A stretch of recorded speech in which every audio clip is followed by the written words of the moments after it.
Hello friends, മഴ ദൂരം മുമ്പിലേക്ക് എല്ലാവർക്കും സ്വാഗതം. അങ്ങനെ രാജീവനും ഗംഗനും ശിവേട്ടനും എല്ലാവരും കൂടെ വെളുപ്പാങ്കള്ളം നേരെ കൊല്ലപ്പള്ളിയിൽ എത്തിയിട്ടുണ്ട് കേട്ടോ.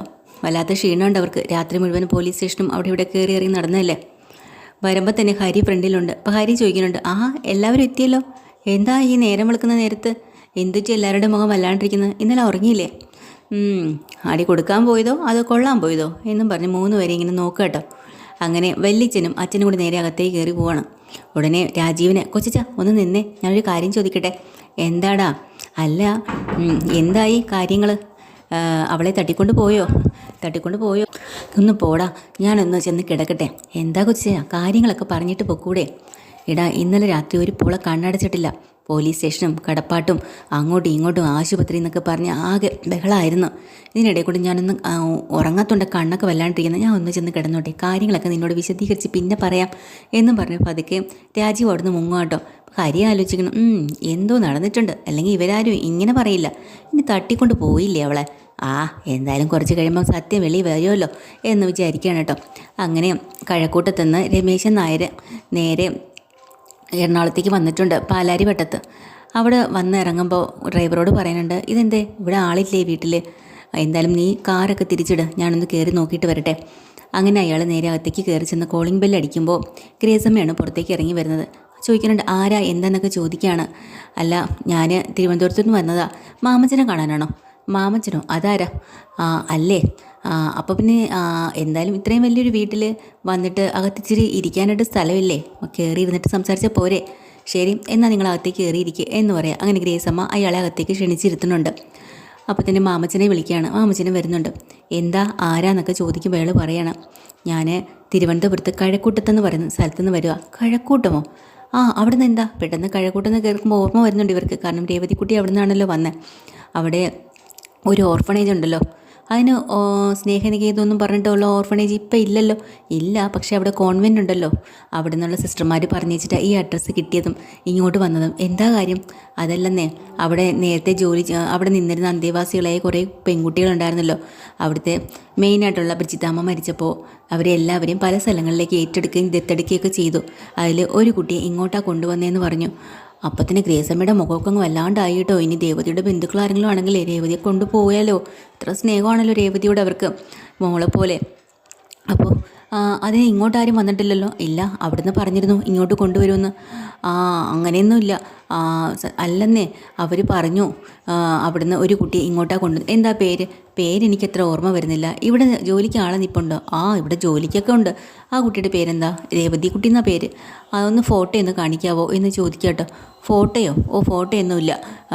ഒരു ക്ഷീണിച്ച് വന്നതുകൊണ്ട് എനിക്കാണെങ്കിൽ വയ്യാന്നൊക്കെ അയാൾ പറയുന്നുണ്ട്. അപ്പോൾ ചായ ഇട്ട് കൊടുക്കാൻ വേണ്ടി ഗ്രേസമ്മ അകത്തേക്ക് പോവുക. മാമച്ചനെ കൂടെ വിളിച്ചുകൊണ്ട് പോകുന്നുണ്ട് കേട്ടോ. മാമച്ച ഇങ്ങോട്ട് വന്നേ, എനിക്കൊരു കാര്യം പറയാനുണ്ട്. ഇങ്ങനെ എന്തിനാ ഇവിടെ ഇപ്പോൾ ഇതൊക്കെ അന്വേഷിച്ച് വന്നത്? ഇതാരാ? രേവതിക്കുട്ടിയുടെ ഇനി ആരെങ്കിലും ആയിരിക്കും. ആരോ ആവട്ടെ, അയാളുടെ വീട്ടിലുള്ളതാണെന്നും അയാളെ കൊച്ചുമകളാണെന്നൊക്കെ പറഞ്ഞ് ഇവിടെ അന്വേഷിച്ച് വരേണ്ട കാര്യം എന്താ? അല്ലെങ്കിൽ തന്നെ ഇപ്പോഴാണോ കൊച്ചുമകളോട് അയാൾക്ക് സ്നേഹം വന്നത്? 10-20 കൊല്ലമായില്ലേ?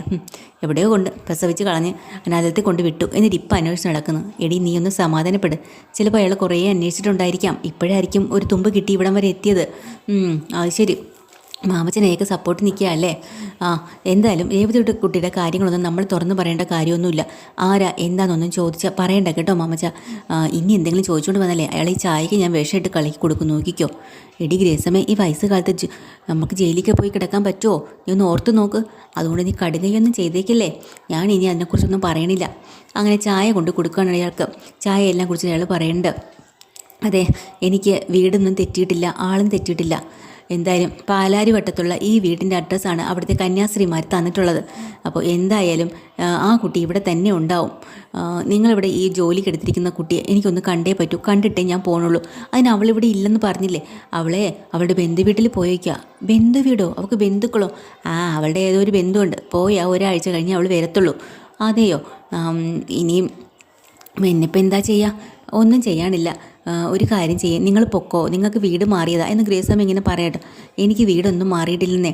പിന്നെ നിങ്ങൾ പറഞ്ഞ ഈ കുട്ടി ഇവിടെ നിൽക്കുന്ന ജോലിക്കാരിക്ക് എത്ര വയസ്സ് വരുമെന്ന് അയാൾ ചോദിക്കുന്നുണ്ട്. അപ്പോൾ ഗ്രേസമ്മ പറയാം, അവൾക്ക് 10-38 വയസ്സുണ്ടെന്നേ. അത്രയും പ്രായമുണ്ടോ? ആ, അതല്ലേ പറഞ്ഞത്. എനിക്കാണെങ്കിൽ അവളെ കണ്ണെടുത്താൽ പോലും കണ്ടുകൂടാ. പിന്നെയല്ലേ. ഓ അത് ശരി. ഞാൻ പറയുന്നത് അത്രയൊന്നും പ്രായമുള്ള കുട്ടിയല്ല, ചെറിയ കുട്ടിയാണ്. ആണോ? എന്നാൽ അങ്ങനെ ഒരാൾ ഇവിടെ ഇല്ല, നിങ്ങൾക്ക് വീട് തെറ്റിയതാ എന്നൊക്കെ പറഞ്ഞ് അയാളെ പറഞ്ഞു വിടുന്നുണ്ട് വല്ല വിധനും ഗ്രേസമ്മ. അങ്ങനെ വന്നതുപോലെ നിരാശപ്പെട്ട് അയാൾ പോണതിന് മുമ്പേ പറയാം, ഞാൻ വീണ്ടും വരാം. വേണ്ട വേണ്ട, നിങ്ങൾ വീണ്ടും ഒന്നും ഇങ്ങോട്ട് വരണ്ട, നിങ്ങൾ പൊക്കോ, നിങ്ങൾക്ക് വേറെ ഏതെങ്കിലും വീട്ടിൽ പോയി അന്വേഷിക്കുക, ഇവിടെ ഒന്നും അങ്ങനെ ഒരു കുട്ടിയൊന്നും ഇല്ലയെന്നും പറഞ്ഞു വിടാം കേട്ടോ. അതെല്ലാം കഴിഞ്ഞ് തിരിച്ച് ഗ്രേസമ്മ ഭയങ്കര സങ്കടത്തിൽ വരുവാണ്.